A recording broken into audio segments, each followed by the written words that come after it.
अस्सलाम वालेकुम नाज़रीन, आप देख रहे हैं इन्फो न्यूज़ नेटवर्क और मैं हूं आपका मेज़बान इरफानुल इस्लाम।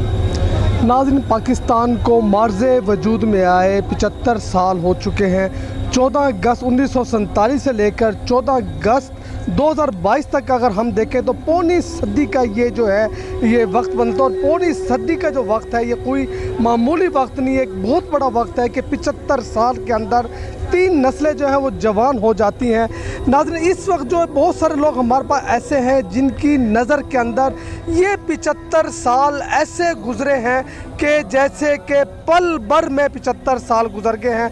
यकीनन ये वही साल थे जब किसी की याद के अंदर आप गुजारते हैं, जब आप किसी की इंतज़ार में गुजारते हैं तो फिर आपका वक्त जो है वो हाथों हाथ कट जाता है। आपको वक्त का एहसास ही नहीं होता कि कितना वक्त अब तक बीत चुका है। जी नाज़रीन, हमारे पास यहाँ मौजूद हैं बशीर अहमद भट्टी साहब, जिनकी इस वक्त उम्र है 87 साल और ये पुरानी दिल्ली से हिजरत करके जो है पाकिस्तान तशरीफ़ लेकर आए और इस वक्त इनकी उम्र जो है 87 साल 88 साल है। और ये अब भी इंतज़ार में रहते हैं कि इनकी फैमिली के जो लोग हैं, इनके अजीज़ व क़रीब जो हैं, ये जो इंडिया रह गए थे और पाकिस्तान ना आ सके थे। और कुछ लोग इनके ऐसे थे अजीज़ अबाद जो रास्ते में इनसे बिछड़ गए थे, ट्रेन में इनसे बिछड़ गए थे। और आज भी 75 साल गुजरने के बाद बशीर भट्टी साहब जो हैं ये मुल्तान के रेलवे स्टेशन पर अक्सर औकात पाए जाते हैं। और इनका कहना यह है कि ये आज भी इंतज़ार में रहते हैं, काश जो इनके भाई जो अजीज़ व क़रीब 1947 में इनसे बिछड़े थे, इनके साथ पाकिस्तान नहीं आ सके थे, काश वो भी शायद इस ट्रेन के अंदर आ रहे हों। और इसी इंतज़ार के अंदर इन्होंने 75 साल जो है अपने गुजार दिए। और आज भी भट्टी साहब जो है मुल्तान कैंट रेलवे स्टेशन के ऊपर है और पाकिस्तान का जो झंडा जो हाथ में थामे हुए, जब भी कोई ट्रेन आती है, जो ट्रेन के इंजन से लेकर आखिरी डब्बे और आखिरी डब्बे से लेकर इंजन तक जो है ये यहाँ पे वॉक करते रहते हैं और झांक झांक कर खिड़कियों के अंदर से देखते हैं कि कहीं इनका कोई अजीज़ अकार रिश्तेदार जो 14 अगस्त 1947 के हिजरत के दौरान इनसे बिछड़ गए थे वो शायद इनको नज़र आ जाएं। और इसी उम्र में आज इनकी उम्र 86-87 साल हो चुकी है। हम इस वक्त मौजूद हैं मुल्तान कैंट स्टेशन के ऊपर, बात करेंगे मोहतरम बाबा बशीर अहमद भट्टी साहब से। बाबा जी, आप बताइए कि आप कितने अरसे से यहाँ पे स्टेशन पे आ रहे हैं और आपको किसका इंतज़ार होता है यहाँ पे? मुझे अपनी बिरादरी का इंतज़ार होता है कि हमारी कोई फैमिली का आदमी आ जाए, लेकिन अफसोस इतना अर्सा घूमने के बाद मैं रेलवे में मुलाजम नहीं रहा हूँ। 31 साल से मैंने मुलाजमत की है, मैं एग्जामिनर था यहाँ पर और उसके बाद आज तक मुझे नहीं मिला। और मैं चक्कर रोज़ाना लगाता हूँ प्लेटफार्म पर, सब प्लेटफार्म मुलाजमीन, कुली, नंबर कुली, लोडर, अनलोडर और जितने भी हैं सब पुराने, वो देखते हैं कि ये बाबा पता नहीं पागल हो गया है क्या है। हमें जो अफसोस होता है इस बात का, फैमिली हमारी उजड़ गई। सबसे पहले जो गाड़ी दिल्ली से चली थी मुसलमानों को लेकर, जब खानाबाद पहुंची, उनको अमृतसर रेलवे स्टेशन पर मास्टर तारा सिंह ना करतार सिंह होता था सरदार उनका, उसने पूरी गाड़ी की 6 के 6 डब्बे शहीद करा दिए थे। औरतों के पिस्तान तक काट लिए थे और मर्दों की रातें, मर्द जवान बच्चों को उठा कर ले गए थे। उनमें कोई शर्म हया नहीं था कि ये भी हमारे भाई हैं, इंसान हैं, लेकिन नहीं, उनमें इंसानियत नहीं थी, हैवानियत थी। अच्छा भट्टी साहब, मैं पूछना चाहूँगा, जब पाकिस्तान की तहरीक चल रही थी इंडिया के अंदर तो आपने कई जलसे भी अटेंड किए, उस वक्त मुसलमानों का क्या जज्बा था पाकिस्तान बनने से पहले? इतना जज्बा था, वो तो अपना सब कुछ कुर्बान करके आ गए। यानी कि उन्होंने घर बार का अपना सोना, जेवर, पैसा, टका जो भी था वो क़ायद-ए-आज़म और उनकी जो मशीनरी बनाई हुई, उनके अपना जो बनाए हुए थे, उनको फंड देते थे कि किसी न किसी तरह हम पाकिस्तान पहुंच जाएं। लेकिन कभी आपको भी किसी जलसे में जाने का इत्तेफाक हुआ तहरीक पाकिस्तान के हवाले से, जो जलसे मुनक़िद होते थे इंडिया के अंदर? जी, मैं उस टाइम फैसलाबाद था, मेरे वाले साहब रेलवे में थे, वो भी फैसलाबाद थे। वहाँ पर वो जलसा हमने अटेंड किया था और जलसा अटेंड करने के बाद उन्होंने हमें गिरफ़्तार कर लिया। ट्रकों में, मेरी उम्र 11-12 साल थी, ट्रकों में बिठा कर लेकर गए थे और जेल में बंद कर दिया था उन्होंने। लेकिन ज़्यादती नहीं की थी, ज़्यादती उन्होंने नहीं की क्योंकि वो पाकिस्तानी जेलर थे अच्छा बुजुर्गों, जब आप हिजरत करके इंडिया से आ रहे थे जी। तो रास्ते में कोई कत्ल व गारत, कोई हमला? बिल्कुल बिल्कुल अमृतसर में कत्ल गारत हुई है। 6 लकड़ी की उस टाइम ट्रेन लकड़ी की होती थी, काले इंजन होते थे, पूरी 6 की 6 बोगियों के मुसाफिर को इन्होंने कत्लेआम कर दिया। कोई मुसाफिर नहीं बचा जो कि बच रहा हो, मुसाफिर बचा नहीं है। और आर्मी के ट्रक आए, लाशें उठा के ले गए, खुदा जाने किधर ले गए किधर नहीं ले गए, ये भी हमें पता नहीं है। तो आपकी फैमिली के कुछ अजीज़ जी, कोई ऐसे शहीद हुए? कोई हमारी बिरादरी राजपूत बिरादरी थी हमारी, वो भी शहीद हुई हैं। हमारे अपने अजीज़, हमारे अपने रिश्तेदार बिरादरी, हमारे काफ़ी आदमी शहीद हुए हैं, जो कि हमारी किस्मत थी कि हम बच कर आ गए। क्योंकि मेरे बार सब रेलवे में थे, हमें वो तहव्वुर दिया गया था कि आप किसी न किसी तरह पाकिस्तान पहुँच जाएँ।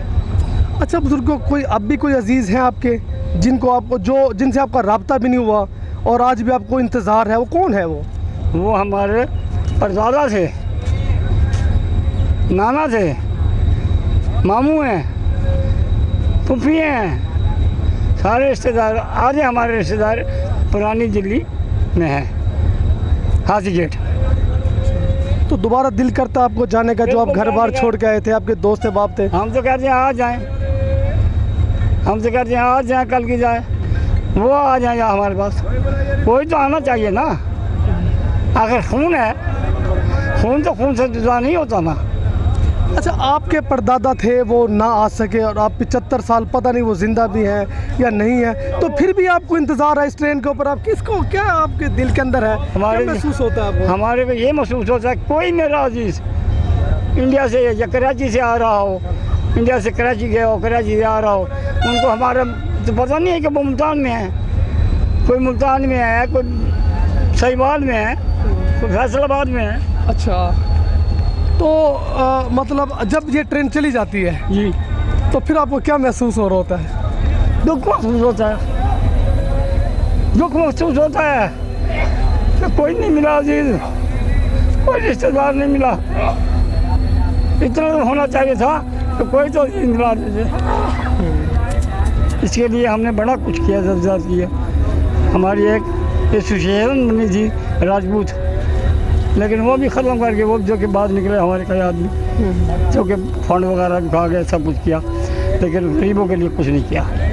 अच्छा, आज जो पाकिस्तान के आप हालात देखते हैं तो समझते हैं कि यही वही मिशन था या यही वही पाकिस्तान था जिसके लिए कुर्बानियाँ दी, जिसके लिए आप लोगों ने हिजरत की, अपना तन मन धन सब कुछ छोड़ा? हमने वो जो पाकिस्तान के लिए जान कुर्बान की, वो पाकिस्तान अब नहीं रहा, अब वो पाकिस्तान नहीं रहा। उसके अंदर सारे जो पुराने बाने हैं आज इंसान हैं, उनसे पूछो कि उस टाइम पाकिस्तान क्या था और अब क्या है, वो आपको सही बताएंगे कि क्या था उस टाइम। हमदर्दी थी, इखलाक था, प्यार था, और पानी मांगो लस्सी, लस्सी नहीं तो दूध, रोटी, हर चीज़ से। आज पानी मांगो, कोई पानी किसी को नहीं देता। अच्छा बुजुर्ग, कोई आपके दोस्त बाप ऐसे भी थे जो मतलब गैर मुस्लिम थे, हिंदू थे, हाँ। और उनके साथ फिर आपका बड़ा अच्छा ताल्लुक़ रहा हो, और जब पाकिस्तान बना आप आ गए यहाँ पे तो दोबारा रब्ता नहीं हो? मैं 1964 में रेलवे की तरफ से एयर कंडीशन कोर्स के लिए गया हुआ था। 1964 में परमानंद, जो कि मेरे वालिद साहब के दोस्त थे, कुलीग थे, मैंने उनको वहाँ से आकर जलों में ढूंढा। वो इंडिया से ट्रेन लेकर आते थे, लेकिन वो सिंगल पास नहीं कर सकते थे, ना शहर घूम सकते थे, ना हम जा सकते थे वाघा की साइड। तो वहाँ मुलाकात हुई, फिर मैंने वालिद साहब की मुलाकात करवाई उनकी, दोनों मिल के ऐसे रोए जैसे सके भाई रोते हैं। वो भी इखलाक प्यार था। अब क्या इखलाक प्यार है, अब भाई भाई को नहीं जानता, बाप बेटे को नहीं जानता, माँ बेटी को नहीं जानती। अच्छा बुजुर्गों, जब हिजरत हुई और आप वहाँ से चले और आपको पता लगा कि इस वक्त जो है यहाँ पे जनाब हिंदू हमला करने वाले हैं, आप अपने घरों में थे, तो जो आपके दोस्त थे हिंदू, उन्होंने कोई आपकी मदद करी आपको तहफ़्फ़ुज़ देने में? 2-3 घर ऐसे थे जो कहते थे यही रह जाओ, लेकिन हमारे दादा कहने लगे कि नहीं, ये कत्ल घर हिंदुओं ने नहीं की, ये सिखों ने की है। ये कातार सिंह जो था इनका सरदार, ये सारी कत्ल घर उसी ने कराई थी। उसने इतनी कत्ल घर कराई कि नामो निशान तक मिटा दिए। जवान बच्चों को उठा कर ले गए, औरतों को उठा के ले गए और आदमियों को मार देते थे, किसी को उन्होंने नहीं बख्शा। तो आपको आज वो याद आते हैं अपने दोस्त बाब, वो ज़मीन, वो कारोबार जो कुछ छोड़ के आए हमारी थे? बात नहीं थी, सब था। उसके बाद हमें यहाँ मिली है भावलपुर चुके वाले 2 मुरब्बा ज़मीन, वो भी हमारे दादा ने यहाँ दे दी। उन्होंने कहा वहाँ छोड़ के आगे इतनी ज़मीन से दिया, क्या करेंगे हम। अब वो अच्छे आदमी थे, कोई आ गया प्यार खड़क से तो वो कहते थे कि ऐसे करो, हमें यार जगह दे दो एक मकान के लिए फ्री, कोई लेख पाट नहीं, कुछ भी नहीं है।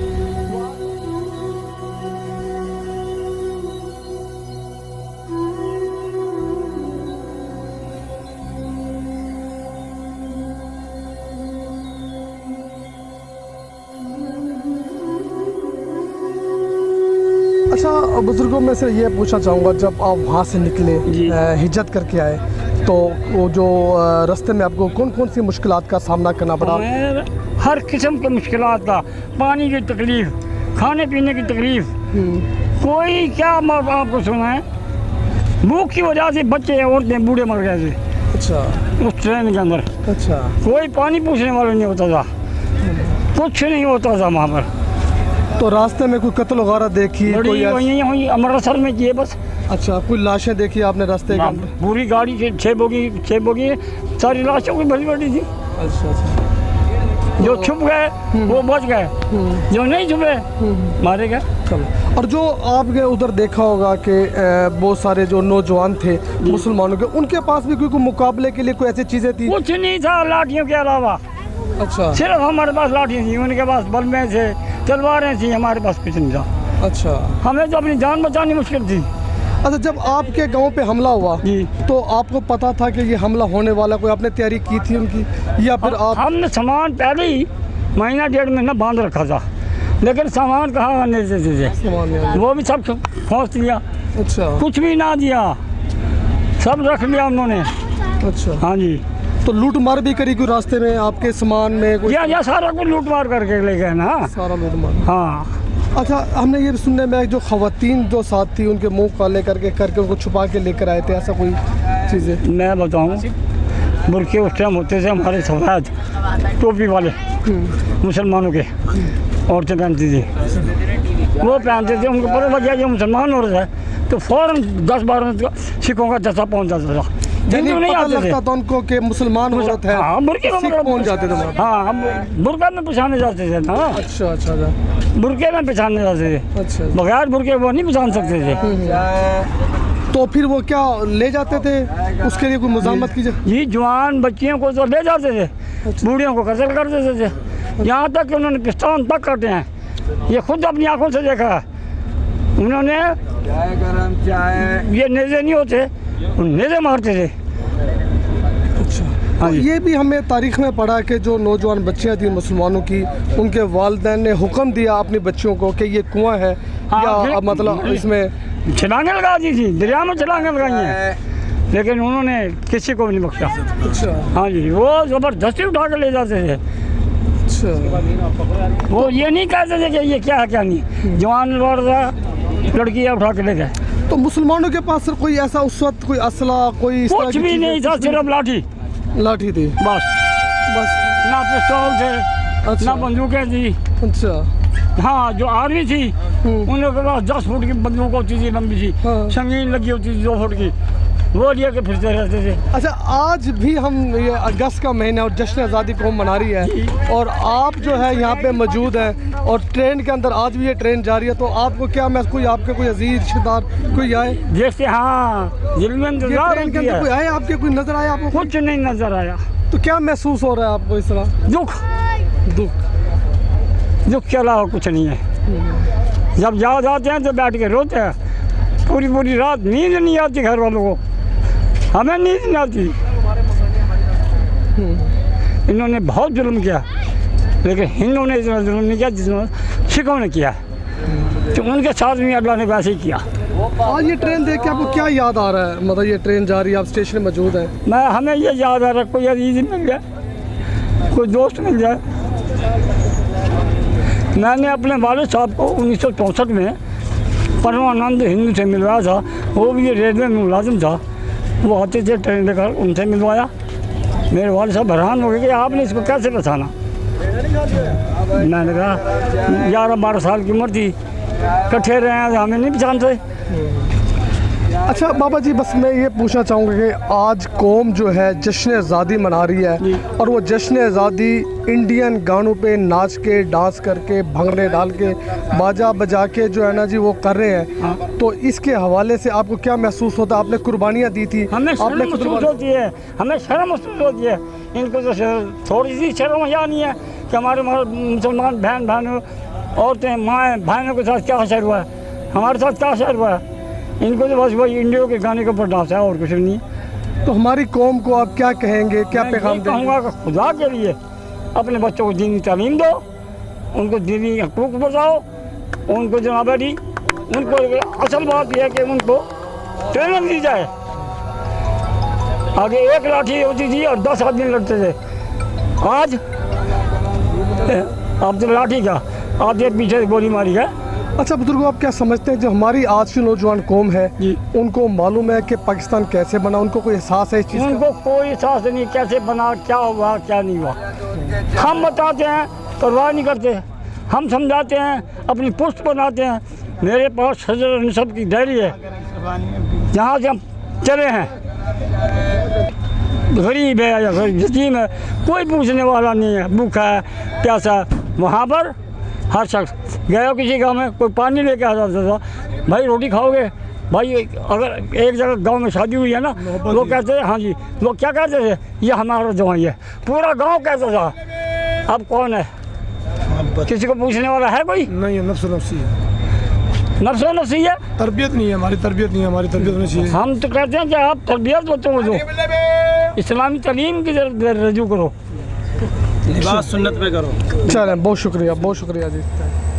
जी नाज़रीन, आपने देखा कि बाबा बशीर अहमद साहब, जिनकी उम्र इस वक्त जो है 86 साल है, और ये मुल्तान के कैंट रेलवे स्टेशन के ऊपर जो है ये अक्सर देखे जाते हैं। इनके हाथ में पाकिस्तानी परचम इसी तरह जो है वो लहराता रहता है, और जिनका जो वो अक्सर जो है वो ट्रेन जब आती है तो उनकी बोगियों में झांक झांक कर देखते हैं, और जिसका मकसद सिर्फ यही है कि वो कोई इनका अजीज़ो कारब जो आज से 75 साल का उनसे बिछड़ गया था वो नज़र आ जाए, और इसी आस के अंदर इन्होंने 75 साल ज़िंदगी के गुजार दिए हैं। और हमेशा इनकी कोशिश होती है कि ये पाकिस्तान जिंदाबाद के नारे ये लगाते रहते हैं, और ये इनकी दूसरी होती है कि अपने जो नौजवान, जो बच्चे, जो बाकी जो लोग हैं उनको बताते हैं कि पाकिस्तान किस तरीके से मर्ज़ वजूद के अंदर आया, पाकिस्तान को बनाने के लिए कितने लोगों ने कुर्बानियाँ दी, और कितने जतन जो है इन्होंने सहे, कितना तशद्दुद इन्होंने किया, और कितनी मुश्किलात से ये पाकिस्तान बना। कितने इन बुज़ुर्गों की जो है, जब पाकिस्तान की तहरीक चल रही थी, ये बताते हैं कि इनकी उम्र 12-13 साल थी, और आज ये 86-87 साल की उम्र में हो गए। ज़िंदगी का पूरा अरसा इन्होंने सिर्फ उसी यादों में गुजार दिया। ये कौन सी यादें थी? ये हिजरत की यादें थी, जब वो हिजरत करके आए, जो दोस्त इनसे बिछड़ गए उनको मिलने के लिए, जो अजीज़ और कारब इनसे बिछड़ गए, उनको इंतज़ार में जो है इन्होंने अपनी ज़िंदगी जो है वो गुजारी है। अपने मेज़बान इरफान इस्लाम को दीजिए इजाज़त, अगली वीडियो के साथ हाजिर होंगे। अल्लाह हाफिज़। पाकिस्तान जिंदाबाद।